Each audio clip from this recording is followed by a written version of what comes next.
capítulo 2, versículo 42. Si alguien tiene un programa como este y no trae Biblia, ahí está la escritura. Ya no tenemos Biblias, voy a tener que comprar más para regalar a aquellos que no tienen, pero pues ahí puede bajar la aplicación también en, en el teléfono, y ahí le va a dar las opciones. Y ahora la lectura se encuentra en Hechos de los Apóstoles, capítulo 2, versículo 42 en adelante. Dice la escritura de la siguiente manera, en el nombre de Jesucristo: y perseveraban en la doctrina de los apóstoles, en la comunión unos con otros, en el partimiento del pan y en las oraciones. Y sobrevino temor a toda persona, y muchas maravillas y señales eran hechas por los apóstoles. Todos los que habían creído estaban juntos. ¿Estaban qué? Y tenían en común todas las cosas, y vendían sus propiedades y sus bienes, y los repartían a todos según la necesidad de cada uno.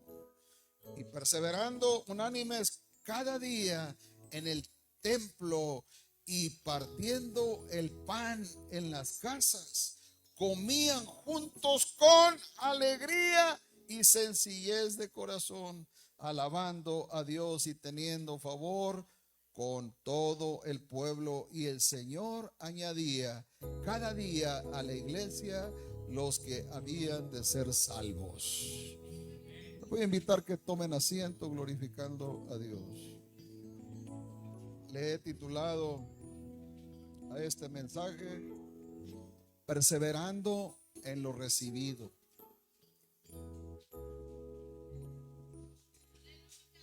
Este tema, amados hermanos, amada iglesia, es un gran mensaje para promover el compañerismo, la hermandad, la comunión y la armonía que la misma iglesia primitiva practicaba. A veces, en lo personal, me he hecho preguntas de cómo sería la primera iglesia que se formó en Jerusalén. ¿Cómo era el culto ordinario? ¿Qué cantos, qué coritos cantaban? ¿Cómo lo hacían? Porque no había los instrumentos que hay hoy en día. Lo que había era arpa, lo que había eran trompetas, eran chofares, era otro tipo de instrumento. Pero sí me hago la pregunta que dice la escritura, que ellos se congregaban con armonía, con sencillez, y compartían el pan los unos con los otros. Gloria sea al Señor. Había alegría, había regocijo, porque ellos tenían el deseo de congregarse. ¿Cómo serían los signos especiales, la liturgia? ¿Cómo serían las reuniones en los hogares? Si había tamalitos, especialmente si son de camarón, un zarandeado, un pescado zarandeado, allá en Nayarit es la especialidad. Si había cafecito con donas, coffee and donuts. ¿Cómo se reunían ellos? No sabemos nada de esas cosas. La Biblia no se dio la tarea de escribir, el escritor no escribió esos detalles, pero lo que el Evangelio de Lucas sí nos ha revelado, porque Lucas fue el que escribió Hechos de los Apóstoles, que era una iglesia donde la presencia guiadora del Espíritu Santo era muy visible en la comunión, en la adoración, en la enseñanza, en la predicación y en la ayuda los unos con los otros. estas cosas se hicieron visibles. Gloria sea al Señor. Pero algo que me llena más de asombro es saber que no había entre ellos ningún necesitado. Y ese es el sueño de cada iglesia. Ese es el sueño de cada pastor, de cada líder, de cada padre de familia, padre espiritual, que no haya necesidades en el pueblo de Dios. Amados hermanos, la iglesia primitiva no era perfecta. No hay ninguna iglesia perfecta. Gloria sea al Señor por ello. Aquel modelo de iglesia no era perfecta en toda la esencia. Y la razón por la cual no era perfecta, te lo diré, porque estaba compuesto de hombres, de mujeres como tú y como yo, con sus diferencias y sus caracteres. Pero fue una iglesia que revolucionó en gran manera, porque se manifestó al mundo con las características visibles de una iglesia viva y sana, porque ellos tenían comunión entre ellos mismos y compartían el pan, y ellos se congregaban no los domingos, no solamente los miércoles. Dice la escritura que todos los días ellos se congregaban, y esto fue lo que revolucionó el mundo. Miró en ellos algo diferente que no había acontecido en la historia. La iglesia primitiva marcó gran diferencia. La gente miraba, observaba lo que los hermanos hacían, y ellos mismos se integraban, ellos mismos se acercaban, porque había armonía entre ellos. Paz de Cristo.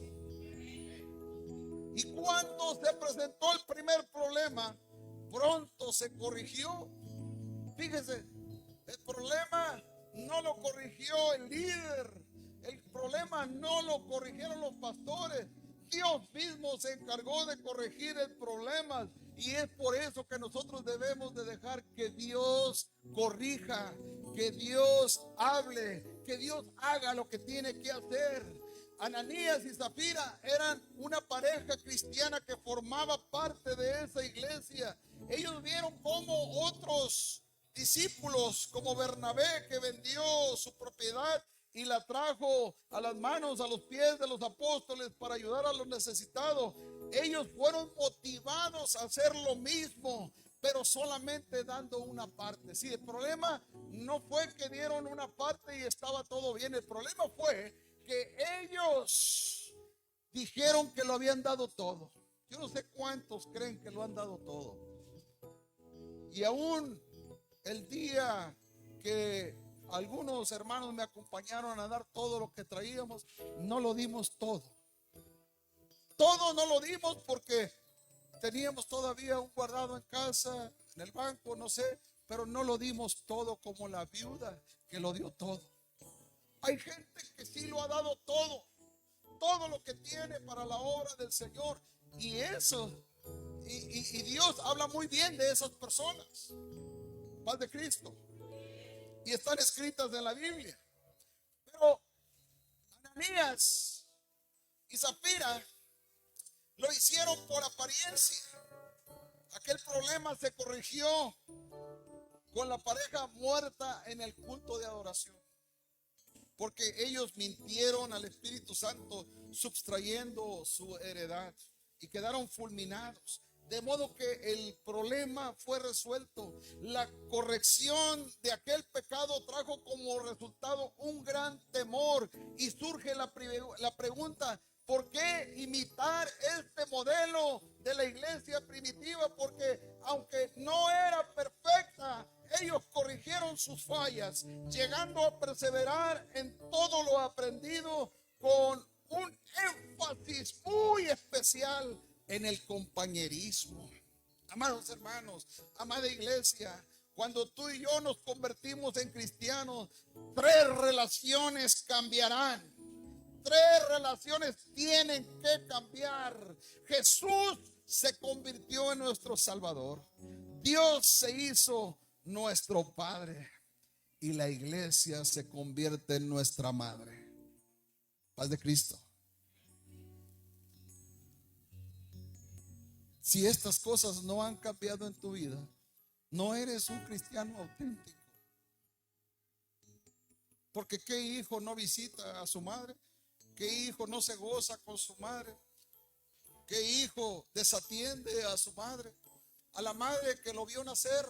A mí la Iglesia Apostólica de la Fe en Cristo Jesús me dio a luz. Gloria sea al Señor. El día que me bauticé. A usted, si está bautizado, la Iglesia Apostólica de la Fe en Cristo Jesús le dio el nuevo nacimiento. Es cierto que el nacimiento lo da Dios, pero fue en la iglesia, y la iglesia viene a ser la madre. Ahora, ¿por qué la iglesia ha llegado a ser nuestra familia? ¿Por qué? Te diré, porque la unión, escucha bien, la unión construye relaciones. Las relaciones construyen comunión y la comunión construye amistades. La iglesia es constructora. Nosotros somos constructores, no somos destructores. El enemigo es destructor, pero Dios es constructor y nos ha dado a nosotros ese privilegio de que construyamos para nosotros y para ser de bendición para otros. ¿No es maravilloso? Dios nos ha hecho a nosotros constructores de nuestras propias vidas. Unión, relación, comunión y amistades. 4 cosas que tenemos que tener en común. Hoy te hablaré de 5 características muy importantes que la iglesia primitiva ejercía. Que la iglesia imperfecta de la que te estoy hablando, aunque era imperfecta, era perseverante. Sí, si yo pregunto, ¿cuántos son perfectos? Que levante la mano el perfecto. Ni yo soy perfecto. ¿Sabes qué es lo que me hace a mí distinto a los que a algunos? Es que soy perseverante. ¿Sabes qué es lo que te hace a ti distinto de los imperfectos? De los imperfectos, es que eres perseverante. Esa es la diferencia solamente. Es una gran diferencia. La gente que es de doble ánimo no es perseverante y está enseñando mal. Pero cuando usted persevera en lo que ha dicho que va a hacer, seguir a Jesucristo no es solamente de labios, sino con hechos. El matrimonio es para toda la vida.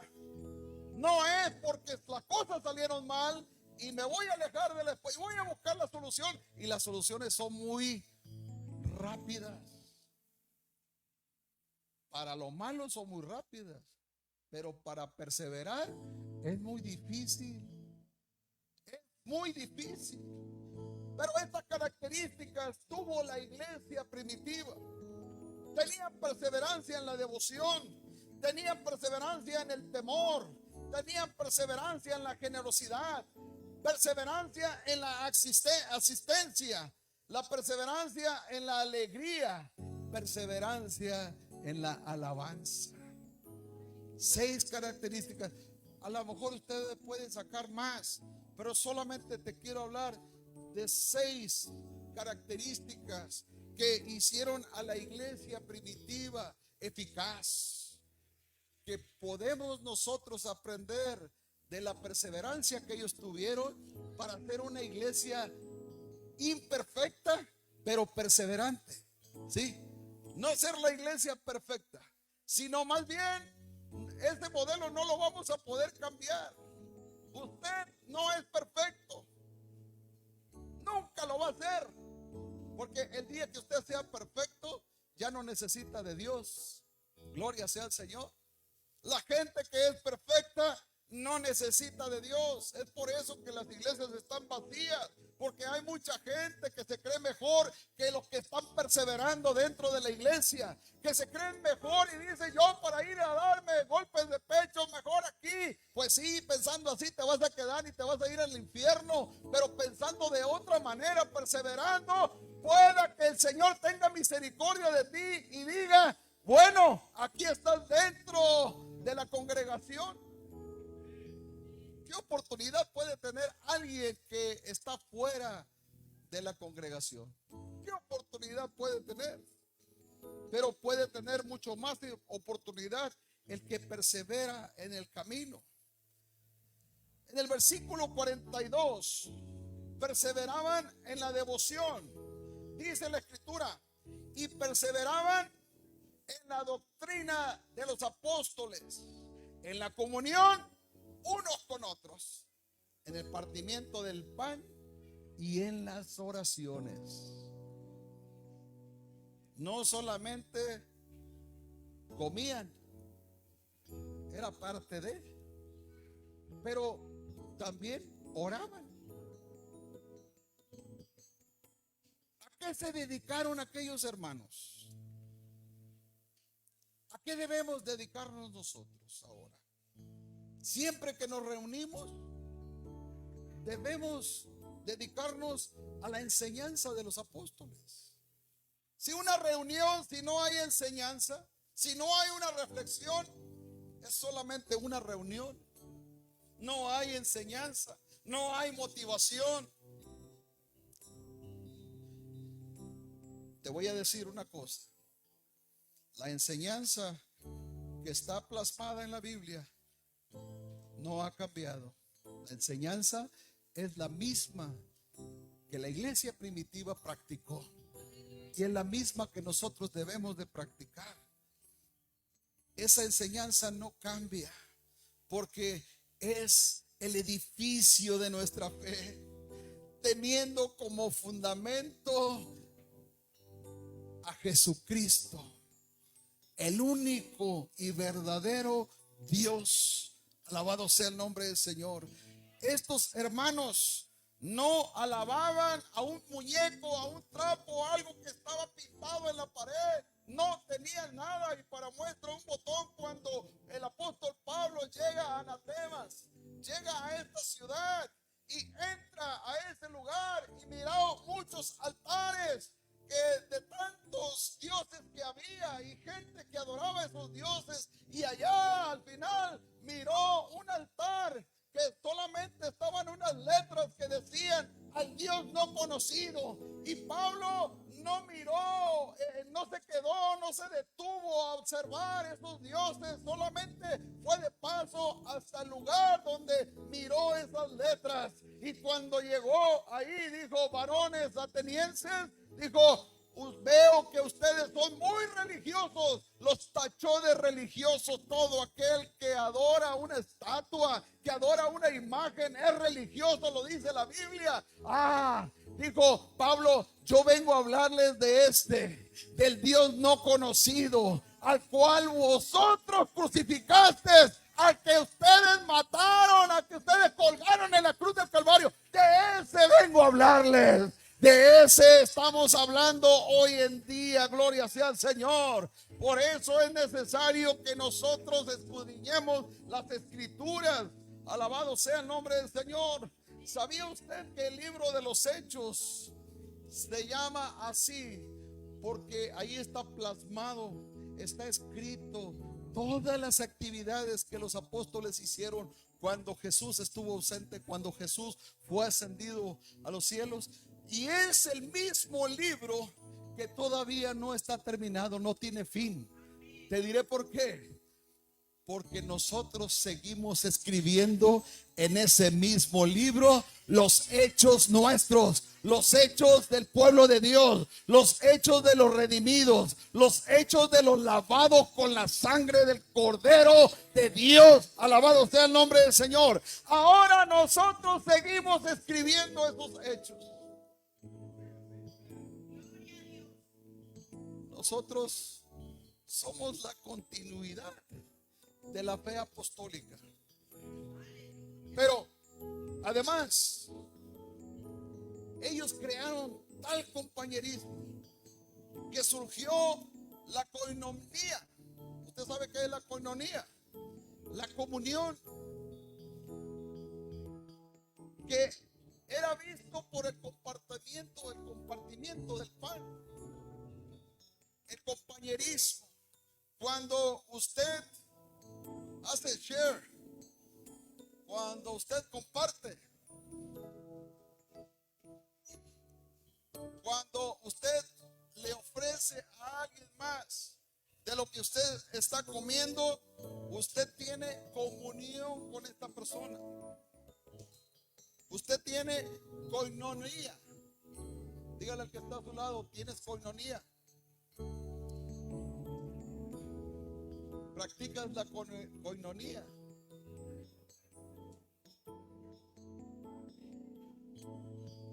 Y al parecer, la iglesia primitiva lo hacían por tener algo en común.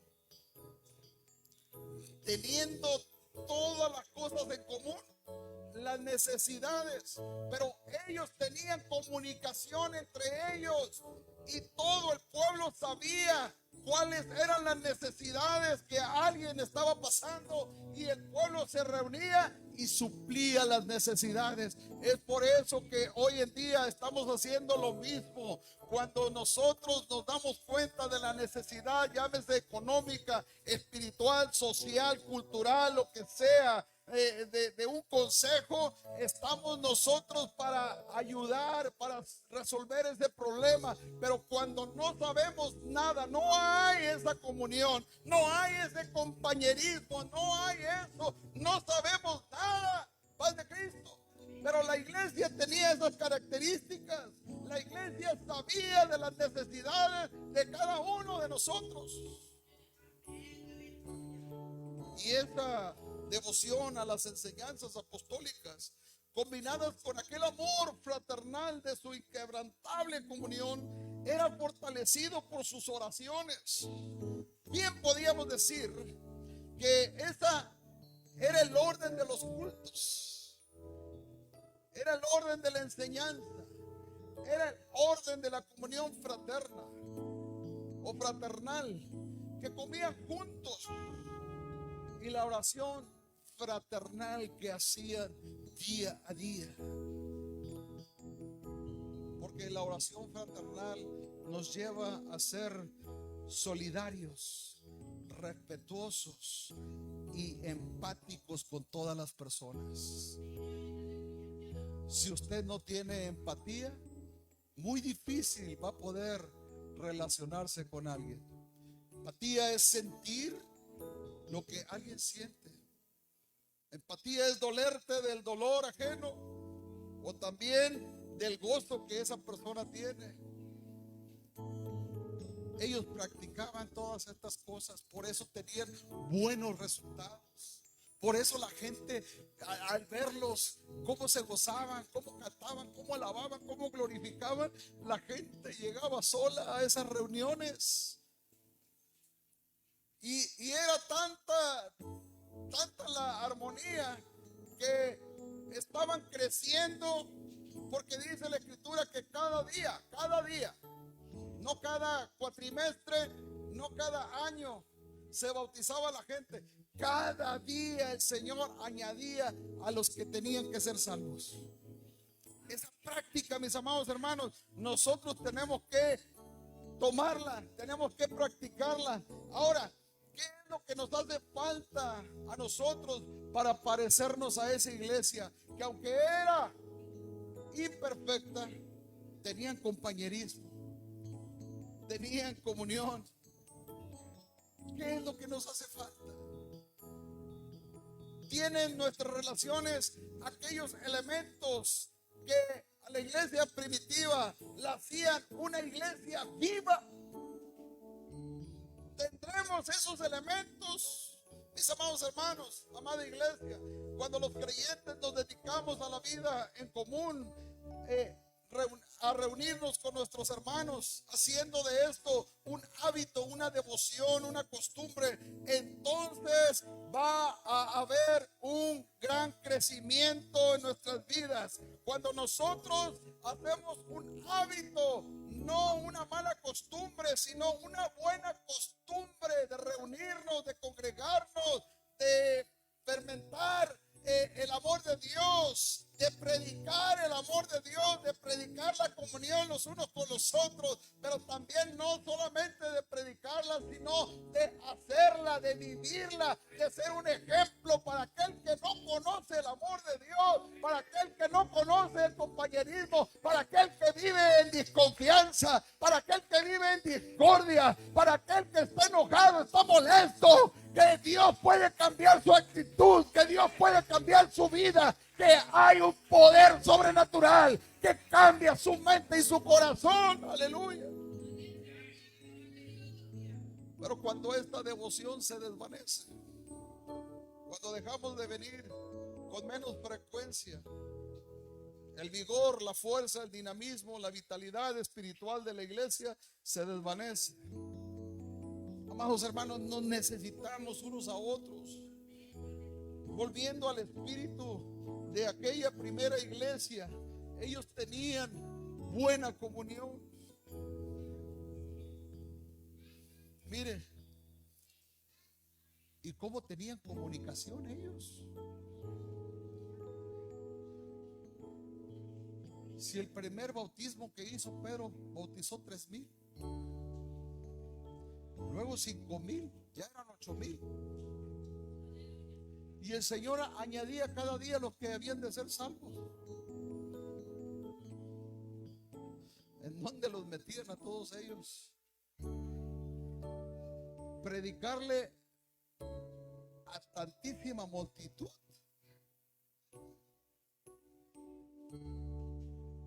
Pero el dinamismo que ellos tenían hizo la gran diferencia. Lo que ellos tenían en común hacía la gran diferencia. No presentaban quejas. No era una iglesia quejosa.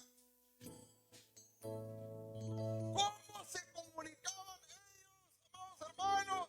Si no había celulares, no había Facebook, no había Instagram, no había WhatsApp. ¿Cómo se comunicaban? Es mi pregunta. ¿Cómo tenían tanta efectividad en todas las cosas que hacían? Porque era una iglesia ferviente. Era una iglesia viva. Y cuando hay vida, cuando alguien está vivo, la gente quiere estar con los que están vivos. Yo no sé cuántos quieren estar con los que están muertos, pero yo quiero estar con una iglesia ferviente, una iglesia que está viva, una iglesia que está llena del Espíritu Santo, que es ferviente. Alabado sea el nombre del Señor.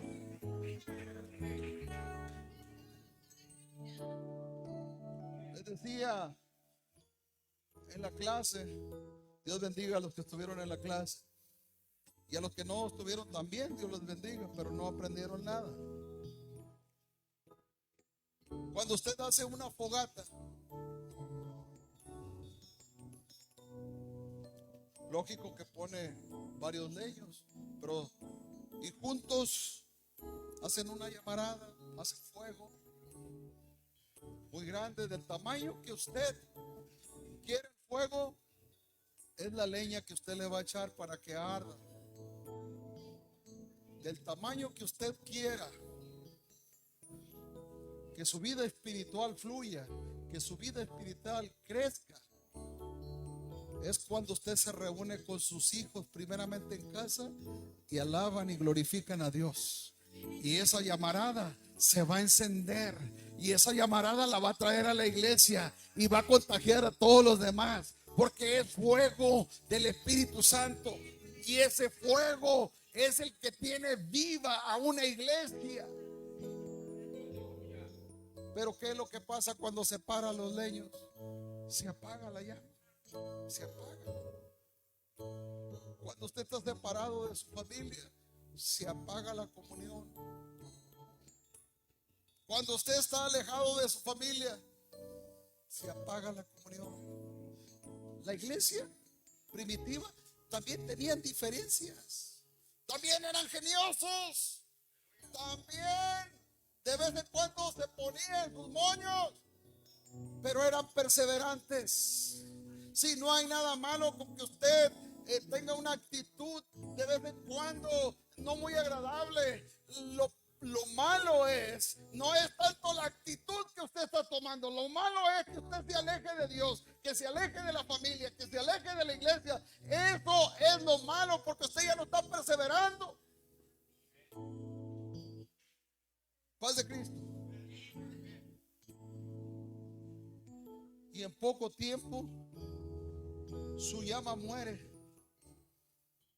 Luego las brasas se enfrían hasta que finalmente mueren.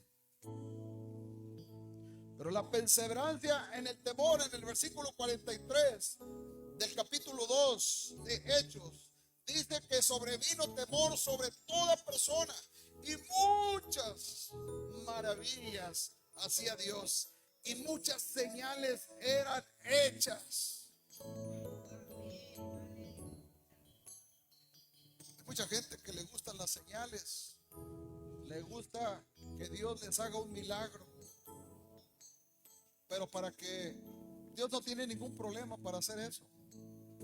Mira, Jesús sanó multitudes, Jesús sanó leprosos, Jesús sanó ciegos, paralíticos, pero ninguno de ellos se arrepintió, ninguno de ellos entregó su vida a Jesús. Al contrario, todos ellos, el día que Poncio Pilato estaba pidiendo qué querían para él, todos decían: crucifícale, crucifícale. Y dejaron soltar a Barrabás, un bandido. Dijeron que se vaya Barrabás, y el que les hacía bien, dijeron: crucifícale. Hay muchas personas que quieren crucificar al líder, que quieren crucificar al padre espiritual, y a los bandidos no los crucifican. Ellos andan sueltos. Esos son los que deben de ser crucificados, porque atentan con la vida de nuestra familia, de nuestros hogares.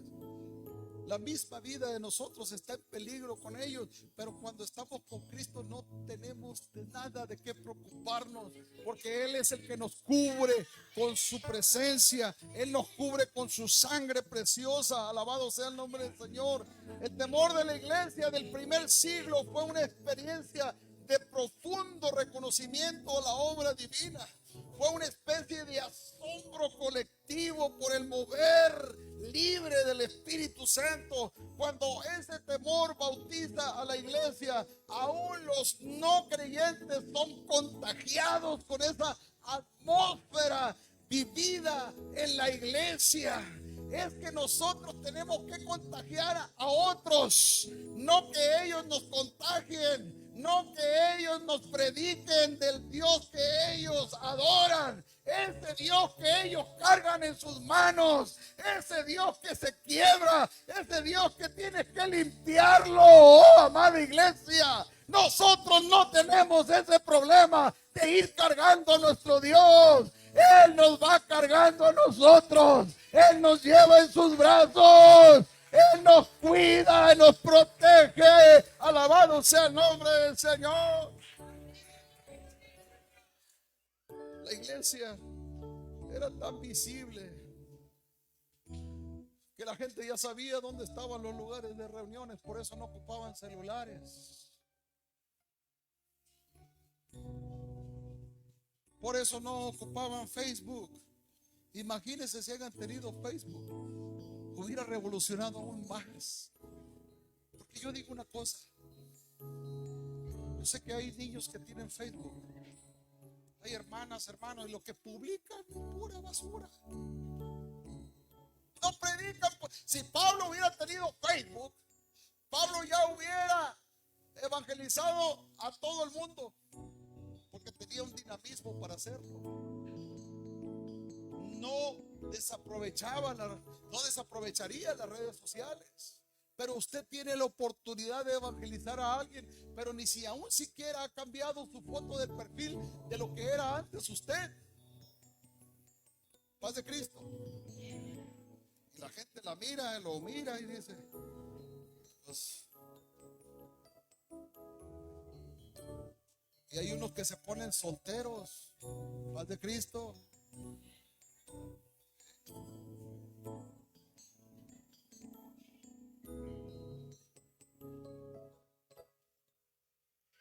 Y miras su perfil y miras su historial y no tiene ninguna historia de que estuvo en la iglesia, de que va a la iglesia, de que es cristiano, cristiana, de que convive, que él o ella ya no va a los bailes. Cristo cambió mi vida, amiga. Cristo cambió mi vida, amigo, hermano. Eso es lo que usted tiene que predicar en las redes sociales. No estoy diciendo que no se tome una foto y lo miren o la miren ahora, cómo Dios la ha cambiado o lo ha cambiado exteriormente. Sí puede hacer eso, pero dígale: aquí está mi Biblia, esta es la palabra. Voy a ir a tomar el alimento espiritual hoy domingo, y el miércoles me voy al culto y el jueves me voy a la célula. Te invito, amigo. La gente no sabe en dónde usted se está metiendo. Es necesario que la gente sepa dónde se reúne usted.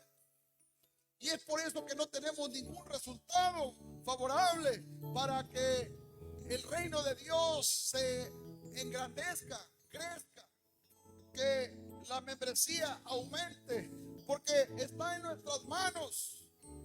Sí, está en nuestras manos un celular en donde podemos predicar el evangelio.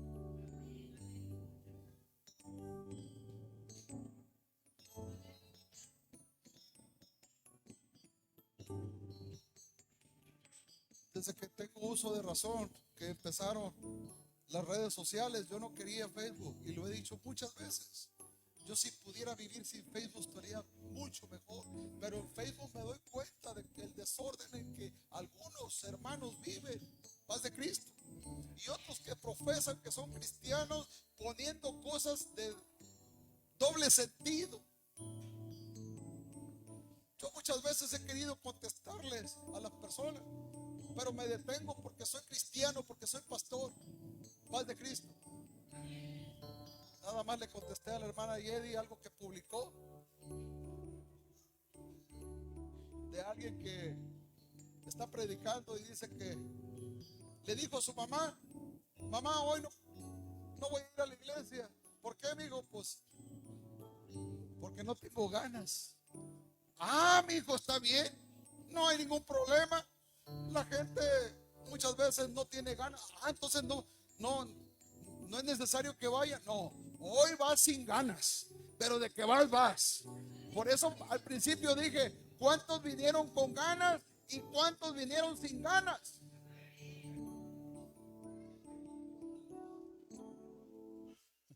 Con ganas y sin ganas, ya estás aquí.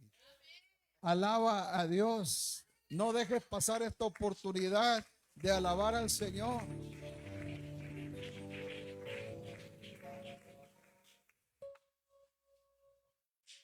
La perseverancia en la generosidad. Voy a avanzar en esto. Todos los que habían creído estaban juntos y tenían las cosas en común, y vendían sus propiedades y sus bienes y los repartían a todos los que según la necesidad de cada uno tenían. Una de las notas distintivas de aquella iglesia naciente fue un sentido de desprendimiento de las cosas materiales, dando como resultado el tener en común todas las cosas, manifestando una disposición para compartir. Gloria sea al Señor. La iglesia, con una membresía generosa, cultiva su sentido de cooperación y de alcance. Cuando nosotros damos, bendecimos y somos bendecidos. Cuando Dios se apodera de tu corazón y entiendes la gracia de Dios y su obra en la cruz del Calvario por ti y por mí, te conviertes en una persona generosa. Eso es cuando entiendes. Para ti el dar no será una carga, sino será una inmensa alegría, un gran privilegio, una gran oportunidad de ser parte de la generosidad. En esto se cumple la escritura, que cuando usted hace lo que Jesús dijo, que más bienaventurado es dar que recibir. Cuando usted da, usted está haciendo lo que Jesús dijo que hiciéramos, y es por eso que tenemos buenos resultados. Pero usted no espera recibir cuando usted no da. Usted no espera recibir cuando usted no ha sido empático.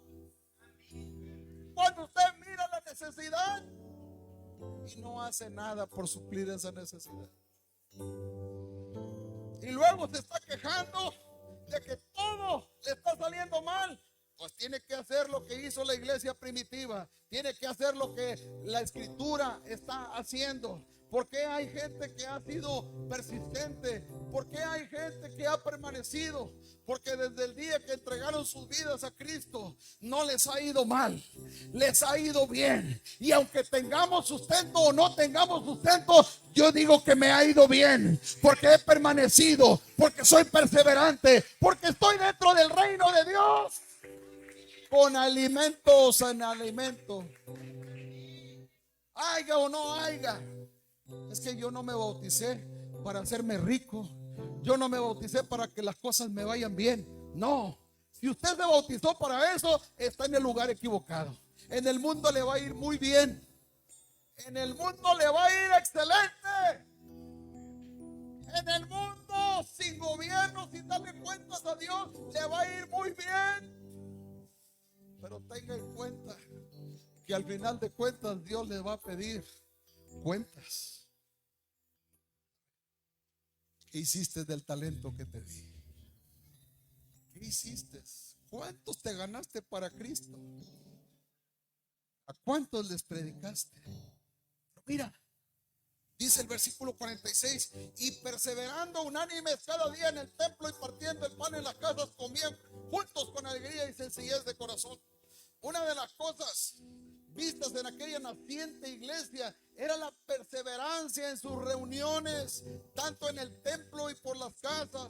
El compañerismo era tan evidente. Ellos no tenían razones para quedarse en casa, sino disfrutar de lo que a todos les era común: la presencia viva y activa del Espíritu Santo en medio de ellos. Esto era lo que buscaban constantemente, todos los días. Ellos, si no había presencia de Dios, no estaban a gusto. Ellos tenían que estar motivados, no por el hermano o por la hermana, sino motivados, llenos del poder de Dios por medio del Espíritu Santo.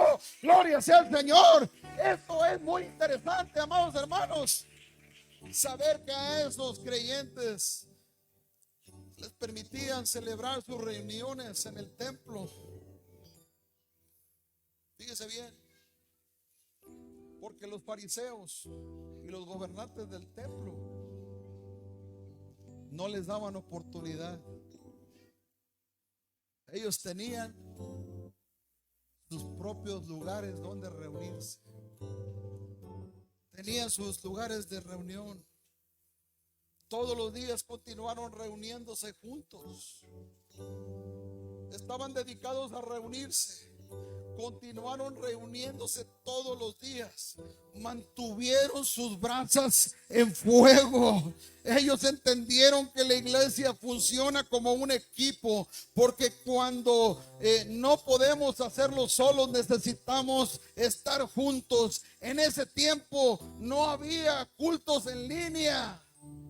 En ese tiempo there was no services online. There was no Facebook. No había donde mirar una predicación. Así es que ellos se acercaban donde estaba la predicación.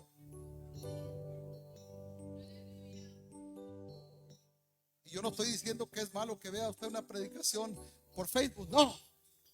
Pero fíjese bien de lo que usted se pierde: del compañerismo, de la comunión, del poder ayudar al necesitado, de sentir lo que otro está sintiendo, ya sea gozo, ya sea necesidad, y poder prestar tus servicios al necesitado. Esa es una gran oportunidad.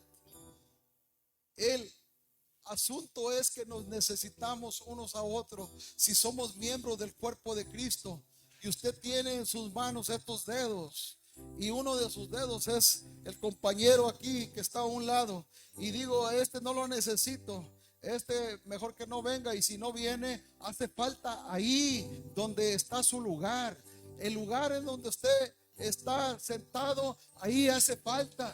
Y si usted como miembro se ausenta, es que usted va a necesitar el mover del Espíritu Santo, que las brasas empiecen a cobrar fuego, o está en sus manos. Por eso el apóstol Pablo le dice a Timoteo que avive el fuego del don de Dios que hay dentro de él. No le dijo, mira, yo voy a avivar el don que Dios puso en ti. La iglesia va a avivar el don.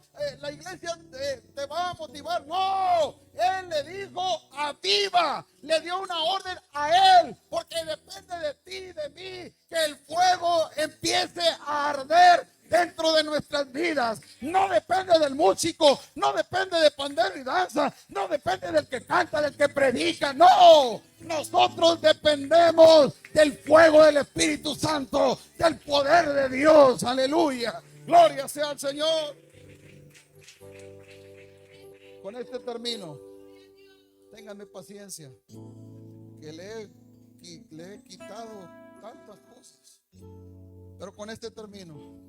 Tenían perseverancia en la alegría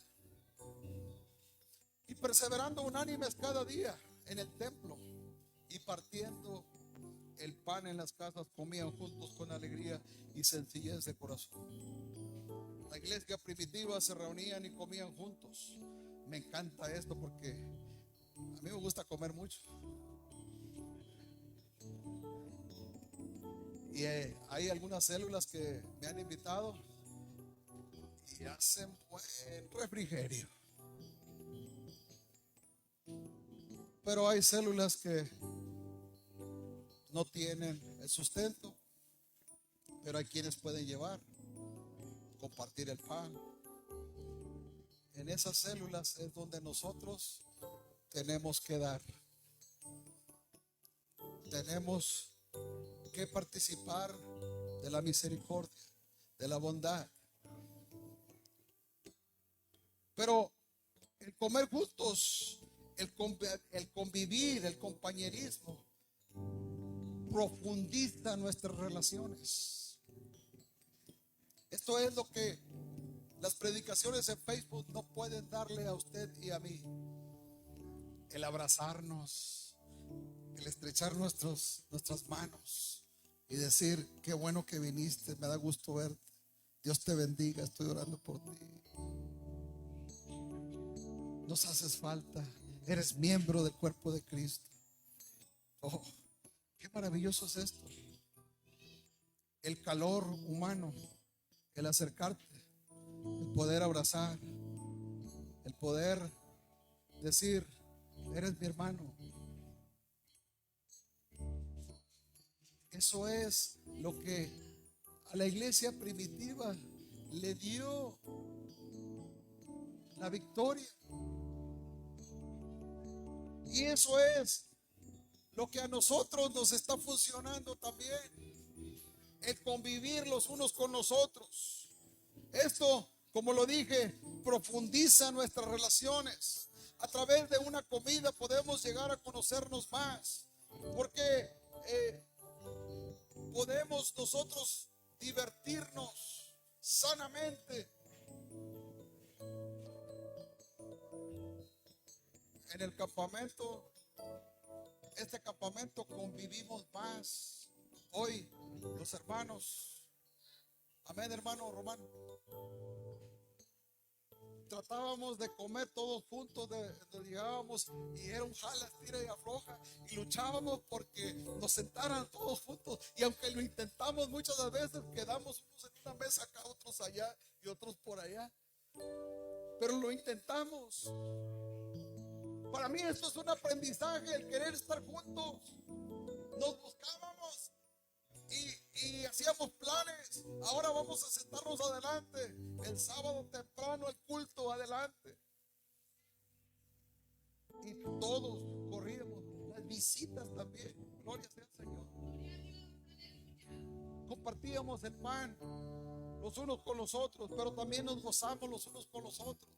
Allá andaba el hermano Edgar también y se reunía con nosotros y danzábamos y alabábamos a Dios de una manera especial. Hermanos, la iglesia debe seguir el modelo, así como Jesús. La iglesia debe seguir el modelo que la iglesia primitiva practicó, porque fue algo que impactó a todo el mundo. Si nosotros no estamos impactando ni a nosotros mismos, es que nosotros tenemos que avivar el fuego que hay dentro de nosotros, primeramente para avivar el fuego de otro, para decirle a otro: aviva tu fuego, ese fuego está dentro de ti, avívate, aliviánate.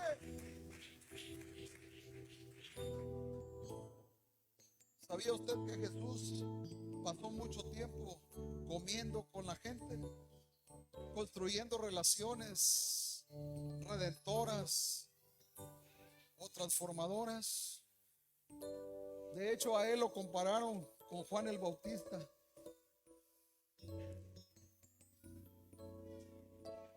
Juan el Bautista lo trataron como un comelón y un bebedor, y a Jesús también.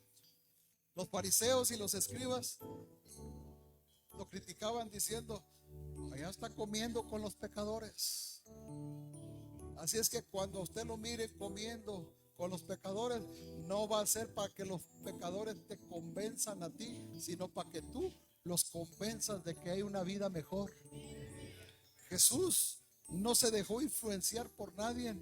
Él les predicó el evangelio. Él sembró su palabra en ellos, y eso es exactamente lo que usted y yo tenemos que hacer con todos aquellos que no conocen el evangelio. Nosotros influenciar en ellos, nosotros enseñarles que esa vida que ellos están viviendo ya la vivimos nosotros, pero que hay una vida mucho mejor, de gozo, de alegría, pero sobre todo de esperanza en Dios. Que el día que Dios venga por la iglesia, nosotros, si permanecemos, si perseveramos, seremos salvos. La Biblia dice que el que perseverare hasta el fin, este será salvo. Alabado sea el nombre del Señor. Pero la alabanza también es una perseveración. Dice que alabando a Dios y teniendo favor con todo el pueblo. ¿Cuántos alaban al Señor? La alabanza tomó parte fundamental de la comunión de la iglesia desde su mismo comienzo. La alabanza es la expresión más sublime con la que se reconoce al autor de la vida, en profunda gratitud por sus hechos poderosos. Todos los que cantan a Dios cantan por gratitud, y hay un mensaje en la alabanza. Lo mismo el que le canta al diablo, hay un mensaje. Están promoviendo el perico, están promoviendo las metralletas, y se creen, tienen un espíritu de fascinación, porque hay personas que ni son narcotraficantes, pero como escuchan una canción de narcotraficantes, ya se creen narcos. Y los niños empiezan a practicar ahí con sus pistolas, porque papá y mamá les compran las pistolitas para que, y ya están aprendiendo cómo disparar. Fíjense. Ahora, los que somos cristianos, a nuestros hijos les compramos una Biblia. ¿Qué diferencia? Ya no hay pistola. Ya no hay pistola, no la necesita. Paz de Cristo. En la alabanza se abren nuestros labios para cantarle al que está en los cielos, que se hace presente en nuestro compañerismo y nuestra comunión. Y la adoración es la expresión de un corazón redimido, quien ha visto el milagro de su salvación en su vida. El hombre cojo sanado, un hombre cojo que estaba a las puertas del templo, ese hombre pedía algo monetario. Y fíjate algo, con esto voy a terminar.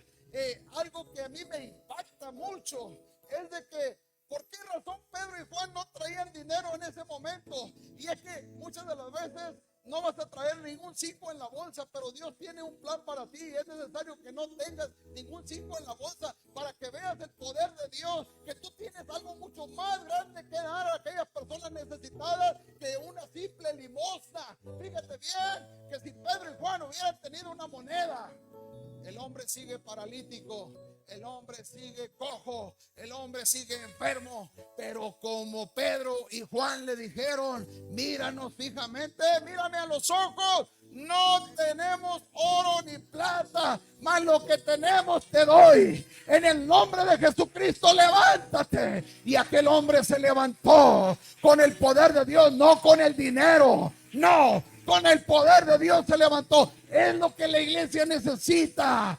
No necesitamos que tener riquezas nosotros para que un sano, para que un enfermo sane. No, la ciencia está limitada, pero Dios no está limitado. El Dios que yo sirvo es un Dios sin límites, es un Dios extraordinario, es un Dios que sana, que salva, que redime, que transforma. A ese Dios alabo. Gloria sea el nombre del Señor. Yo no sé tú, pero en esta hora yo quiero darle la adoración y la alabanza a Dios, porque Dios es poderoso. No es con ejército, no es con tu fuerza, no es con lo que tú tienes, es con el poder sobrenatural que nuestro Padre Celestial tiene y nos ha investido con ese poder sobrenatural. Ponte de pie en estos momentos y ven a este altar y dile al Señor: yo quiero ser como la iglesia primitiva.